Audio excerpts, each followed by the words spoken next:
ये 18वीं लोकसभा एक प्रकार से नई ऊर्जा, युवा ऊर्जा और कुछ कर गुजरने के इरादे वाली ये लोकसभा है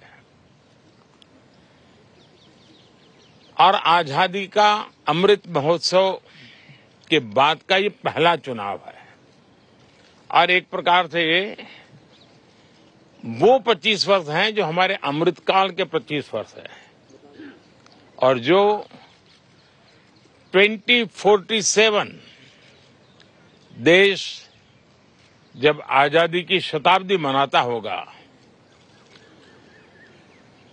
एक प्रकार से उन सपनों को साकार करने का एक बहुत महत्वपूर्ण पड़ाव ये 18वीं लोकसभा है। साथियों, एनडीए सरकार को तीसरी बार देश की सेवा करने का देशवासियों ने आदेश दिया है, अवसर दिया है। मैं देशवासियों का फिर से एक बार ये अवसर देने के लिए हृदय से आभार व्यक्त करता हूं और मैं देशवासियों को विश्वास देता हूं कि पिछले 2 टर्म में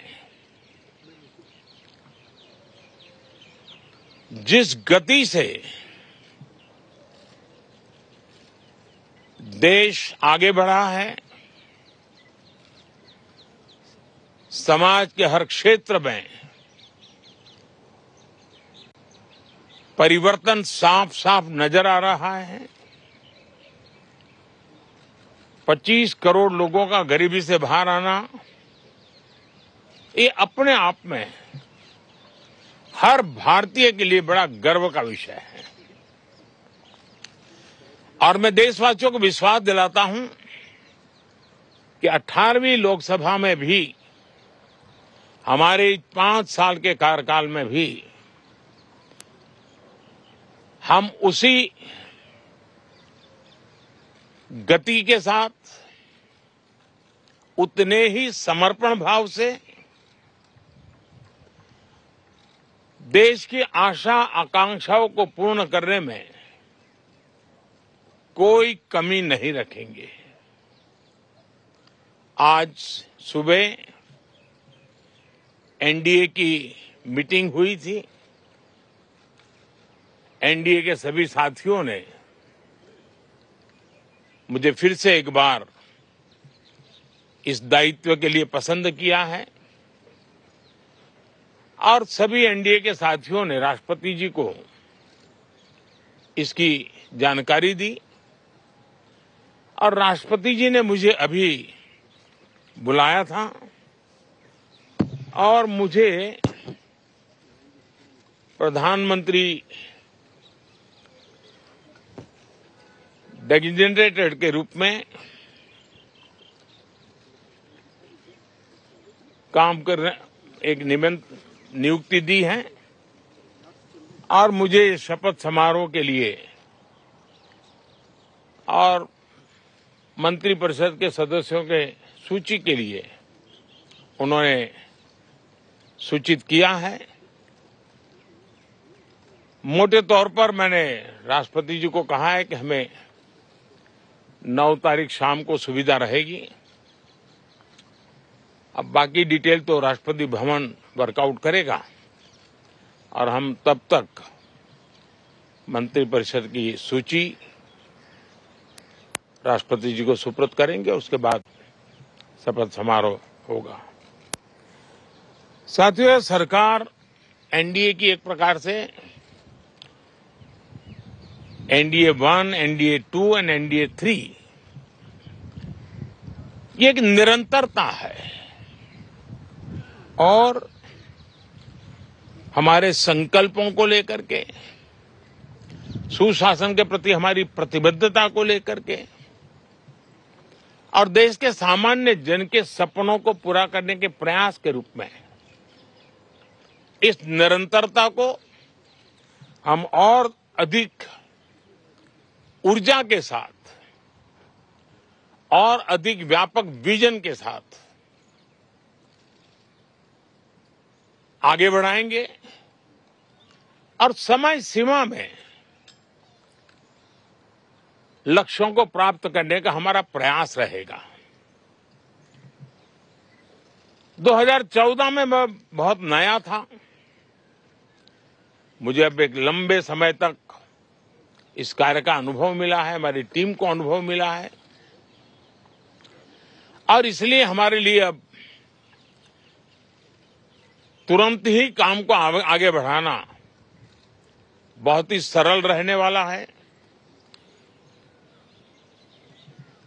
और इस अनुभव का लाभ भी देश की सेवा करने में मिलने वाला है। इन 10 साल के कार्यकाल के दरमियान भारत की वैश्विक जो छवि बनी है,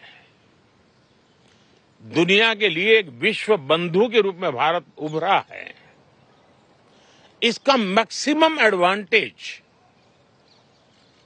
अब शुरू हो रहा है और मुझे पक्का विश्वास है ये 5 वर्ष वैश्विक परिवेश में भी भारत के लिए बहुत उपयोगी होने वाले हैं। दुनिया अनेक संकटों से गुजर रही है, अनेक तनावों से गुजर रही है, अनेक आपदाओं से गुजर रही है। ऐसी विकट परिस्थिति दुनिया ने बहुत लंबे अरसे के बाद देखी है। हर देश इन सारी समस्याओं के बीच अपने आप को बचाए रखना, बढ़ाते रहना, चुनौतियों का डगर डगर पे सामना कर रहा है। हम भारत वाले लोग, हम भारतवासी खुद नसीब हैं कि इतने बड़े संकटों के बावजूद भी हम आज विश्व की सबसे तेज गति से बढ़ने वाली इकोनॉमी के रूप में जाने गए हैं। ग्रोथ के विषय में भी दुनिया में हमारी वाहवाही हो रही है। अब एक स्टेबल गवर्नमेंट मिलने के कारण और परिचित व्यवस्था और नेतृत्व मिलने के कारण दुनिया का भारत के प्रति रुझान, भारत के प्रति उनका आना बहुत तेज गति से होने वाला है और मुझे विश्वास है कि देश के सभी राज्यों को इसका लाभ मिलेगा। देश की युवा पीढ़ी को सबसे ज्यादा लाभ मिलेगा।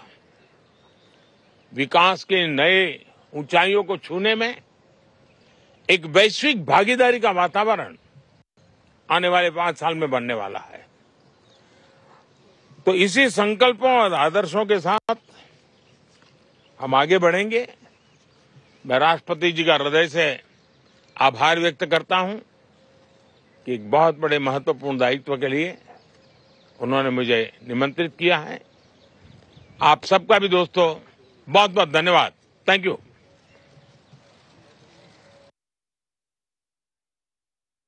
पंतप्रधान नरेंद्र मोदी यांनी सत्ता स्थापनेचा दावा केल्यानंतर राष्ट्रपती द्रौपदी मुर्मू यांची भेट घेतल्यानंतर हे छोटेखानी भाषण केलेलं आहे। 9 जूनला आता मोदींचा तिसऱ्यांदा शपथविधी सोहळा पार पडेल। त्यांनी देशाच्या जनतेचे आभार मानलेले आहे की त्यांनी तिसऱ्यांदा आपल्याला नेतृत्व करण्याची संधी दिली।